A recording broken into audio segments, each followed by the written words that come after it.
আসসালামু আলাইকুম। আপনারা দেখছেন আপনাদের ভালোবাসার চ্যানেল বার্ডস ভিলেজ রাসেল, প্রশংসনীয় পথ নির্দেশিকা এবং ফেসবুক রাসেল পারভেজ। আসসালামু আলাইকুম। যারা শখ করে মাছ পালতে চান, শৌখিন মাছ পালতে চান, তারা এইভাবে অল্প টাকার মধ্যে করতে পারেন।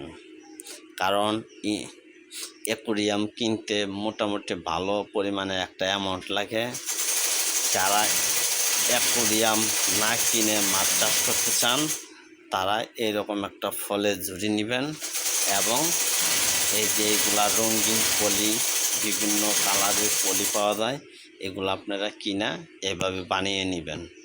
বানিয়ে নেওয়ার পর এই দেখতে পাচ্ছেন মাছ, দেখতে পাচ্ছেন কচুরি পানাটা আছে, এই যে মাছগুলো এই দেখতে পাচ্ছেন মাছ, এগুলোকে বলে গাপ্পি মাছ। গাপ্পি মাছ দেখতে পাচ্ছেন, যেদিকে যায় টোটাল দলবদ্ধভাবে।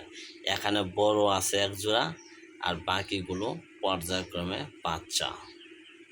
ঠিক আছে, তো সাময়িকভাবে আপনারা এইরকমভাবে মাছ পালন করতে পারেন, কারণ এগুলো শৌখিন মাছ।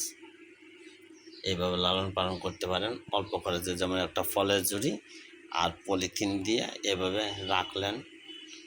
এটা ছিল শৌখিনতার জন্য করতে পারেন, কারণ ইচ্ছা করলে অ্যাকুরিয়াম কেনা যায়। অ্যাকুরিয়াম কেনার কি প্রয়োজন? এই যে দেখতেই পারছেন মাছগুলো কত চঞ্চল, কত স্বচ্ছ পানি, একটা পরিবেশ, প্রাকৃতিক পরিবেশ করলেন। কারণ আপনারা অ্যাকুরিয়াম করলে বাদে দেখা যাবো যে অ্যাকুরিয়ামের ভিতরে ওইটা কৃত্রিম প্রজনন হয়ে যায়, আর এটা প্রাকৃতিকভাবে করে দিলেন।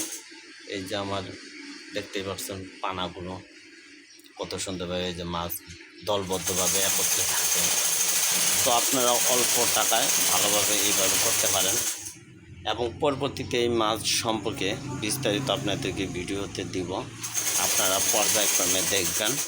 তো আমি বললাম যে অল্প টাকার মধ্যে কীভাবে আপনারা মাছ পালন করবেন, এটা প্রাথমিকভাবে দিব। তো আপনারা এই পর্যন্ত আজকের ভিডিও। আসসালামু আলাইকুম।